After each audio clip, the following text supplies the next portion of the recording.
بسم اللہ الرحمن الرحیم۔ السلام علیکم، کیسے ہیں آپ سب؟ انشاءاللہ سبھی ٹھیک ہوں گے اور اللہ کی رحمتوں کے سائے میں ہوں گے۔ آج آیت الکرسی کی خصوصیت بتاؤں گی۔ کسی گاؤں میں ایک بندہ تھا، اس کی بڑی خوبصورت اور نسلی بھینسیں تھیں۔ اکثر رات کو ایک چور اس کی حویلی میں بھینس چوری کرنے کی نیت سے آتا، لیکن وہاں پر کچھ دیکھ نہ پاتا تھا۔ لیکن صبح جب اس حویلی میں جاتا تو بھینسیں وہیں موجود ہوتی تھیں۔ وہ یہ دیکھ کر بڑا حیران ہوتا تھا۔ ایک دن اس چور نے بھینسوں کے مالک سے حیران ہو کر پوچھ ہی لیا، تمہاری بھینسیں بالکل محفوظ ہیں، چوری نہیں ہوتی؟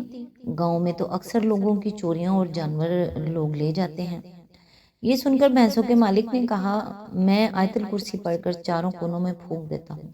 اسی طرح اگر اپنے مال و اسباب پر آیت الکرسی پڑھ کر پھونک دیں تو کوئی بھی قیمتی چیز کبھی بھی چوری نہیں ہوگی، لیکن شرط یہ ہے کہ یہ عمل پورے یقین کے ساتھ کیا جائے، کیونکہ عمل یقین کے ساتھ ہو تو اثر ضرور کرتا ہے۔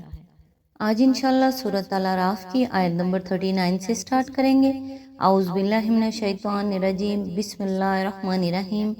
اور پہلا گروہ دوسرے گروہ سے کہے گا، اگر ہم قابل الزام تھے تو تمہیں کو ہم پر کون سی فضیلت حاصل تھی؟ اب اپنی کمائی کے نتیجے میں عذاب کا مزہ چکھو۔ اس کی تفسیر ہے، اہل دوزخ کی اس باہمی تکرار کو قرآن مجید میں کئی جگہ بیان کیا گیا ہے۔ مثلا سورہ سبا آیت نمبر 31 اور 33 میں ارشاد ہوتا ہے کہ کاش تم دیکھ سکو اس موقع کو جب یہ ظالم اپنے رب کے حضور کھڑے ہوں گے اور ایک دوسرے پر باتیں بنا رہے ہوں گے۔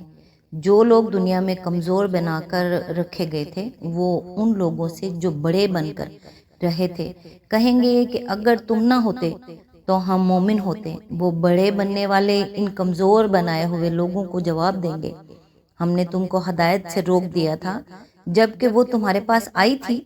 نہیں، بلکہ تم خود مجرم تھے۔ مطلب یہ ہے کہ تم خود کب ہدایت کی طالب تھے؟ اگر ہم نے تمہیں دنیا کے لالچ دے کر اپنا بندہ بنایا تو تم لالچی تھے، جب ہی تو ہمارے دام میں گرفتار ہوئے۔ اگر ہم نے تمہیں خریدا تو تم خود بکنے کے لیے تیار تھے، جب ہی تو ہم خرید سکے۔ اگر ہم نے تمہیں مادہ پرستی اور دنیا پرستی اور قوم پرستی اور ایسی ہی دوسری گمراہیوں اور بدعمالیوں میں مبتلا کیا تو تم خود خدا سے بیزار اور دنیا کے پرستار تھے، جب ہی تو تم نے خدا پرستی کی طرف بلانے والوں کو چھوڑ کر ہماری پکار پر لبیک کہا۔ اگر ہم نے تمہیں مذہبی قسم کی فریب دیے تو ان چیزوں کی مانگ تو تمہارے ہی اندر موجود تھی جنہیں ہم پیش کرتے تھے اور تم لپک لپک کر لیتے تھے۔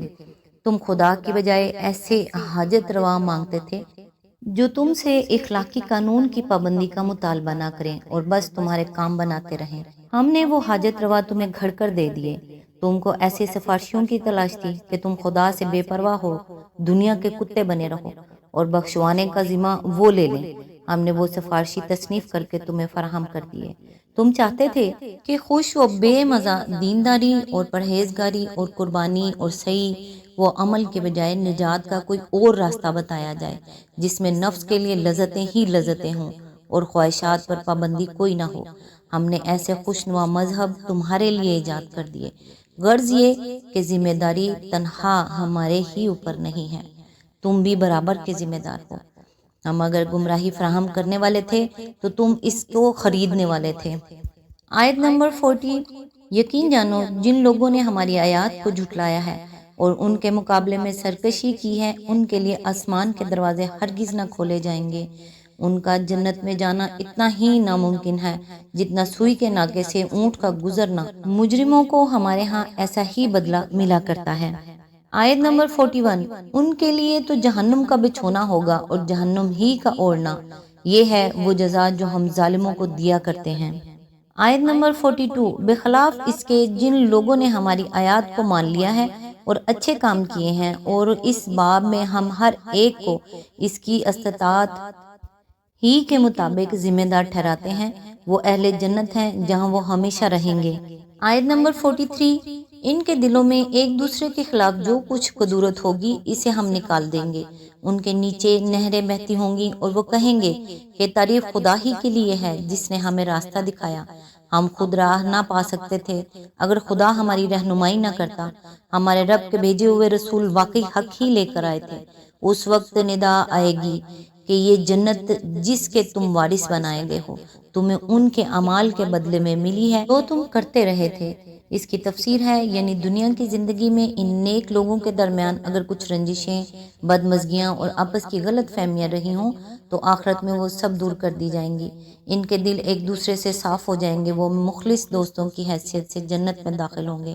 ان میں سے کسی کو یہ دیکھ کر تکلیف نہ ہوگی کہ فلاں جو میرا مخالف تھا اور فلاں جو مجھ سے لڑا تھا اور فلاں جس نے مجھ پر تنقید کی تھی آج وہ بھی اس ضیافت میں میرے ساتھ شریک ہے۔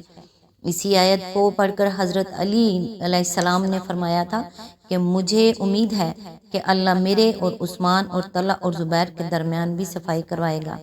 اس آیت کو اگر ہم زیادہ وسیع نظر سے دیکھیں تو یہ نتیجہ نکال سکتے ہیں کہ صالح انسانوں کے دامن پر اس دنیا کی زندگی میں جو داغ لگ جاتے ہیں اللہ تعالیٰ ان داغوں سمیت انہیں جنت میں نہ لے جائے گا بلکہ وہاں داخل کرنے سے پہلے اپنے فضل سے انہیں بالکل پاک صاف کر دے گا اور وہ بے داغ زندگی لیے ہوئے وہاں جائیں گے۔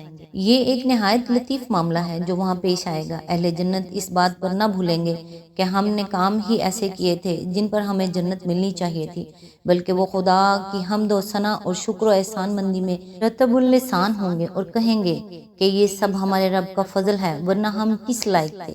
دوسری طرف اللہ تعالیٰ ان پر اپنا احسان نہ جتائے گا بلکہ جواب میں ارشاد فرمائے گا کہ تم نے یہ درجہ اپنی خدمات کی صلہ میں پایا ہے، یہ تمہاری اپنی محنت کی کمائی ہے جو تمہیں دی جا رہی ہے، یہ بھیک کے ٹکڑے نہیں ہیں بلکہ تمہاری صحیح کا اجر ہے، تمہارے کام کی مزدوری ہے اور وہ باعزت روزی ہے جس کا استحقاق تم نے اپنی قوت بازو سے اپنے لیے حاصل کیا ہے۔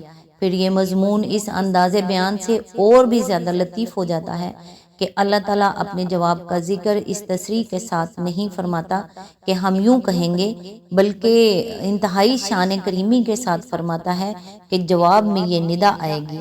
در حقیقت یہی معاملہ دنیا میں بھی خدا اور اس کے نیک بندوں کے درمیان ہے۔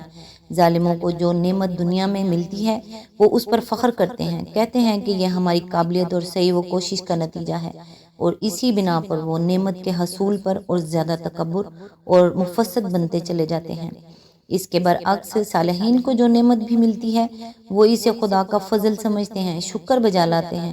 جتنے نوازے جاتے ہیں اتنے ہی زیادہ متواضع اور رحیم و شفیق اور فیاض ہوتے چلے جاتے ہیں۔ پھر آخرت کے بارے میں بھی وہ حسن عمل پر غرور نہیں کرتے کہ ہم تو یقیناً بخشے ہی جائیں گے، بلکہ اپنی کوتاہیوں پر استغفار کرتے ہیں، اپنے عمل کے بجائے خدا کے رحم و فضل سے امیدیں وابستہ کرتے ہیں اور ہمیشہ ڈرتے ہی رہتے ہیں کہ کہیں ہمارے حساب میں لینے کے بجائے کچھ دینا ہی نہ نکل آئے۔ بخاری و مسلم دونوں میں روایت موجود ہے، نبی کریم صلی اللہ علیہ وآلہ وسلم نے فرمایا، خوب جان لو کہ تم محض اپنے عمل کے بل بوتے پر جنت میں نہ پہنچ جاؤ گے۔ لوگوں نے عرض کیا، یا رسول اللہ صلی اللہ علیہ وآلہ وسلم، کیا آپ بھی؟ فرمایا، ہاں میں بھی، اللہ یہ کہ اللہ مجھے اپنی رحمت اور اپنے فضل سے ڈھانک لے۔ آیت نمبر 44۔ پھر یہ جنت کے لوگ دوزخ والوں سے پکار کر کہیں گے، ہم نے ان سارے وعدوں کو ٹھیک پا لیا جو ہمارے رب نے ہم سے کیے تھے، کیا تم نے بھی ان وعدوں کو ٹھیک پایا جو تمہارے رب نے کیے تھے؟ وہ جواب دیں گے، ہاں۔ تب ایک پکارنے والا ان کے درمیان پکارے گا کہ خدا کی لعنت ان ظالموں پر۔ آیت نمبر 45۔ جو اللہ کے راستے سے لوگوں کو روکتے اور اسے ٹیڑھا کرنا چاہتے تھے وہ آخرت کے منکر تھے۔ آیت نمبر 46۔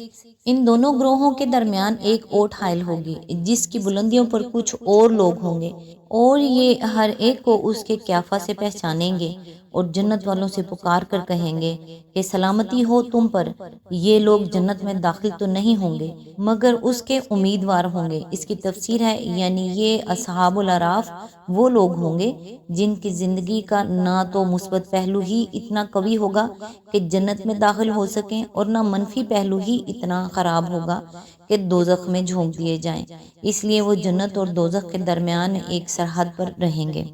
آیت نمبر 47۔ اور جب ان کی نگاہیں دوزخ والوں کی طرف پھریں گی تو کہیں گے، اے ہمارے رب، ہمیں ان ظالم لوگوں میں شامل نہ کیجیے۔ آیت نمبر 48، پھر یہ اعراف کے لوگ دوزخ کے چند بڑی بڑی شخصیتوں کو ان کی علامتوں سے پہچان کر پکاریں گے کہ دیکھ لیا تم نے، آج نہ تمہارے جتھے تمہارے کسی کام آئے اور نہ وہ ساز و سامان جن کو تم بڑی چیز سمجھتے تھے۔ آج تک کے لیے اتنا ہی، نیکسٹ انشاءاللہ آیت نمبر 49 سے سٹارٹ کریں گے۔ تب تک کے لیے دعاؤں میں یاد رکھیے گا۔ اللہ حافظ۔